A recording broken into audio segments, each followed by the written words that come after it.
Hello friends, welcome to our channel medical field guidance. तो इस video में हम डिस्कस करेंगे AIIMS BSc nursing and paramedical 2024 के बारे में। ठीक है, 23 बैच अभी आपका निकला है, तो 23 बोलने का इतना आदत हो गया है इसलिए। ठीक है, अभी बात करते हैं हम आज की प्रिपरेशन के बारे में। देखो, बहुत सारे बच्चों के ना अलग अलग माइंडसेट रहता है, तो हम कैसे तैयारी करेंगे वो उनका बहुत बड़ा क्वेश्चन होता है। तैयारी करने के बाद हमें कितना करना है वो भी, और दूसरा कहाँ से करना है वो भी। कौन सी बुक फॉलो करें, कौन सी यूट्यूब से फॉलो करें, या फिर कौन सी आपको गूगल की साइट हम फॉलो करें। काफ़ी सारी चीज़ें इस वीडियो में हम डिस्कस करेंगे। सबको पता है आप लोगों के इसमें 3 सब्जेक्ट होते हैं बीएससी नर्सिंग एंड पैरामेडिकल में। एक जीके होता है बीएससी नर्सिंग में, उसको भी आप रहने दो, उसको लास्ट मंथ में पढ़ना, अभी पढ़ने की ज़रूरत उसको नहीं है। 10 दिन में बहुत होते हैं, उसके लिए मैं बता दूँगी एंड में। तो सबसे पहले देखो, हम बात करेंगे 3 सब्जेक्ट है हमारे पास, बायो, केमिस्ट्री, फिज़िक्स। केमिस्ट्री में 3 ब्रांच आपकी, इनऑर्गेनिक, ऑर्गेनिक एंड फिज़िकल। सबसे पहली चीज़, अगर आप किसी एंट्रेंस एग्ज़ाम के लिए तैयारी कर रहे हो तो ये 3 रूल आपको फॉलो करने हैं। 3 रूल कौन कौन से हैं? पहला क्या है? Firstly cover high weightage chapter. जो इंपॉर्टेंट चैप्टर हैं, हाई वेटेज चैप्टर, उनको कवर करो। मान लो फिज़िक्स में 40 चैप्टर हैं, 40 में से सिर्फ 30 हाई वेटेज चैप्टर हैं, तो पहले 30 को ही मजबूत करके रिवाइज़ करो। 10 जो हैं वो छोड़ दो अभी के लिए, ठीक है? क्योंकि अगर आप लोग सबका पूरा सिलेबस करने में रहोगे तो वो चीज़ कहीं ना कहीं लैग कर जाएगी ना। पहले सिलेक्शन श्योर करो हाई वेटेज चैप्टर से, उसके बाद उनको रिवाइज़ करो, ठीक है? अच्छे से उसको टिप्स पे करो। तुम्हारे पास टाइम रहा तो फिर डन ऑल द चैप्टर्स, फिर एक बार जो आपके बचे हुए चैप्टर उनमें से गो थ्रू आप कर सकते हो, वो आपके लिए बेस्ट रहेगा। अब थोड़ा और इसको ब्रीफ में देखते हैं। जैसे अभी आपके पास में 7 महीने हैं, ठीक है? नवंबर, दिसंबर, 7.5 महीने कह सकते हैं, क्योंकि अक्टूबर भी अभी आपके पास में है, तो उसके आपसे और इन्हेंस कर सकते हो आप। जैसे नवंबर, दिसंबर, जनवरी, फरवरी, मार्च, अप्रैल, मई, आपके पास 7 महीने हैं। नवंबर दिसंबर में वीक सब्जेक्ट के ऊपर फोकस रखो। फिज़िक्स, इसको मैक्सिमम करो। मैक्सिमम कैसे करना है वो हम आपको बताएंगे, बट एक बार मैं पहले थोड़ा सा सारे मंथ के लिए बता देती हूँ, ठीक है? यहाँ पे आपने क्या कर लिया, जनवरी फरवरी में फ़िज़िक्स जो की है यहाँ पे वो रिवाइज़ करो, साथ में केमिस्ट्री करो, ठीक है?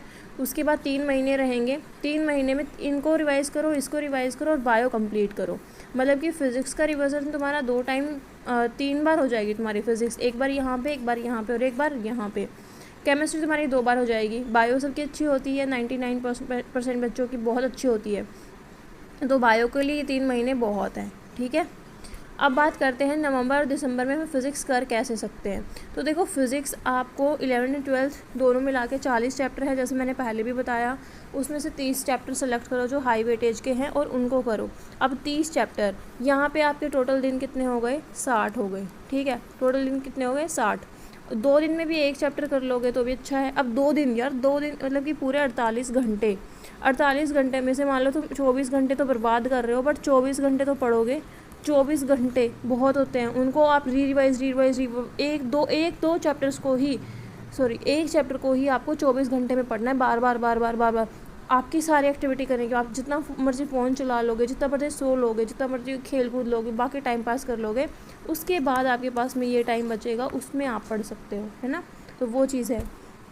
ऐसे ही केमिस्ट्री का करना है, बट केमिस्ट्री के साथ अभी यहाँ पे फ़िज़िक्स भी आ जाएगी ना, तो फ़िज़िक्स भी रिवाइज़ करनी है। तो यहाँ पे देखो, केमिस्ट्री में सबसे ज़्यादा डर फिज़िकल केमिस्ट्री में होता है ना? सबका डर फिज़िकल केमिस्ट्री में। तो फिज़िकल केमिस्ट्री में मान लो आपके 12 चैप्टर है, तो तुम 8 ही करो, ठीक है? जो ज़रूरी है अभी 8 चैप्टर, यार 8 दिन, 1 वीक लगेगा तुम्हें करने में, ज़्यादा टाइम भी नहीं लगेगा। मतलब ना, अराउंड पूरी केमिस्ट्री आप लोग 20 डेज़ में कर सकते हो। अब ये मत बोलना कि दीदी ऐसे तो बोलने में आता है, वरना नहीं होती। जो नीट का है, अगर तुम नीट के पॉइंट ऑफ व्यू से पढ़ रहे हो तो तुम्हें बहुत टाइम लगेगा उसको कवर करने में। बट बीएससी नर्सिंग के पॉइंट ऑफ व्यू से पढ़ोगे तो इतना ही टाइम लगेगा जितना मैं बता रही हूँ, ज़्यादा टाइम नहीं लगेगा। 20 डेज़ लगेंगे, यहाँ तो 60 दिन आपके पास, 40 दिन बचेंगे। 40 दिन में आप केमिस्ट्री भी दोबारा यहाँ रिवाइज़ कर लोगे और फिज़िक्स भी दोबारा रिवाइज़ हो जाएगी। केमिस्ट्री का भी 2 बार हो गया, फिज़िक्स का भी 2 बार हो गया, और एक बार आप बायो के साथ कर सकते हो इधर को। मतलब 2 बार, 3 बार आप 3 बार आप फिज़िक्स केमिस्ट्री पढ़ लोगे और 1 बार बायो पढ़ लोगे विद आपका कंफर्ट लेवल, ठीक है? बहुत कंफर्ट लेवल के साथ आप ये चीज़ें कर सकते हो।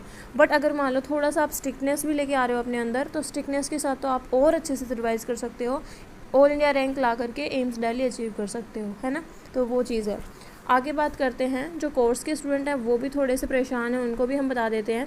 जैसे इंग्लिश मीडियम का काम चल रहा है आपका, ये चीज़ें हो चुकी हैं। कुछ बच्चों की ऐप में प्रॉब्लम आ रही थी, वो रिजॉल्व हो चुकी है आज। तो आपकी 11th फिज़िक्स, 11th 12th की फ़िज़िकल केमिस्ट्री और 11th बायो पूरी हो चुकी है। कुछ चीज़ें रहती हैं, जैसे कुछ चैप्टर्स के नोट्स या क्वेश्चन बैंक हो गया, या फिर एक आधा चैप्टर का लेक्चर रहता है, वो 10 अक्टूबर तक का आपका कंप्लीट आ जाएगा, ठीक है। तो उसके बाद में अब इनको ही तुम्हें क्या करना है, रिवाइज़ करना है टिल 10 to 20 ऑक्ट। अब मैंने पूरी 11th फिज़िक्स आपको करवा दी है, बट उसको रिवाइज़ भी करवाना मेरी रिस्पॉन्सिबिलिटी है। आप लोग रिवाइज़ करोगे 10 से 20 अक्टूबर तक, जितने भी चैप्टर्स रहेंगे उनके न्यू टेस्ट आएंगे, अपना रिवाइज़ करो, पुराना टेस्ट देखो क्या गलतियाँ थी, नोट्स करो, क्वेश्चन करो और फिर नया टेस्ट दो। इम्प्रूवमेंट देखो, पिछले टेस्ट में उस चैप्टर में कितने नंबर आए थे और अब की बार कितने नंबर आ रहे हैं, ठीक है। 20 से 30 अक्टूबर तक बायो का रिवीजन होगा और 1 से 10 नवंबर तक फिज़िकल केमिस्ट्री का रिवीजन होगा। ये बहुत इंपॉर्टेंट फेज़ है आप लोगों के लिए। रिवीजन का टाइम कोई कोचिंग नहीं करवाती, सबको अपना सिलेबस कंप्लीट करवाने की रहती है, ठीक है। तो ये पूरा टाइम आपका रिवीजन का ही रहेगा। उसके बाद देखो 10 नवंबर से 20 नवंबर तक हम इनऑर्गेनिक केमिस्ट्री कंप्लीट करवाएंगे आपकी। अब आप ये मत बोलना कि दीदी हम इतने कम टाइम में कैसे करेंगे, सिर्फ 10 दिनों में पूरी इनऑर्गेनिक केमिस्ट्री तुम्हें करवाना है और तुम्हारे सारे क्वेश्चन सॉल्व होना, वो सारी हमारी रिस्पॉन्सिबिलिटी होती है, ठीक है। उसके बाद 20 से 30 नवंबर तक क्या करोगे, ऑर्गेनिक केमिस्ट्री करोगे। अब यहाँ पे केमिस्ट्री सारी हो चुकी है, फिजिकल केमिस्ट्री हम ऑलरेडी कर चुके थे, यहाँ तक पूरा हो जाएगा। अब 1 से 30 दिसंबर तक आपकी बायो चलेगी, पूरी बायो चल रही है, बट बायो हम अपनी तरफ से पूरी करवाएंगे, बट आपका काम भी तो है कुछ रिवाइज़ करना।